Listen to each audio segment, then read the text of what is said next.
cehennem ve hum yestarihune fiha qıyq. Rabbena akhrijna yalla biz çıkar, yalla biz çıkar, yalla biz çıkar. Yanıp dolu dua edip dolu. Näme çıkacaksa na'mel saliha. Kavuşacak yalla. Gayrellezî kunna na'mel. Awakada şimdi tövbe. Yalla tövbe biz çıkar. Allah näme diye? Avelem nu'ammirkum. Mezi ömür vermedik mi diye Hudaý. Ma yetezekkeru fihi men tezekker. Şıgadır ömür kiden jobran çakon, jobran başarıyadan. Ve kad ja'akumun nezîr qorqudyan geldi. Aydan molly, diyen molly. Indi bu tada hayiş temennan hiç bir peydah yok gibi. Oğlum şu da Müslüman doğun.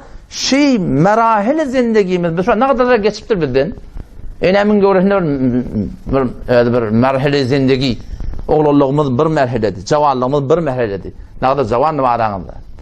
Ölünmek bir merhiledi, ölü olmak bir merhiledi, maşil olmak bir merhiledi, 40 yaş bir merhiledi, 50 yaş bir merhiledi. Bir şey alıp var ya Allah. Eyni şıratlar bizim İslam'da öyle bolmayışı ya Allah.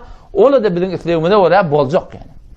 Şimdi hemen Müslümanların öyle. Şu taydan İnşallah taala eğer şol baştaki aydan 2 tane adam var, şu da bizim yaşayışımızda kavul olmak, kavluğa rahmet çekmek. Ne kadar elinden gelse inşallah son bereketine ümit ba Hudaý Taala bir hem nemetin imanlar kıtın inşallah taala.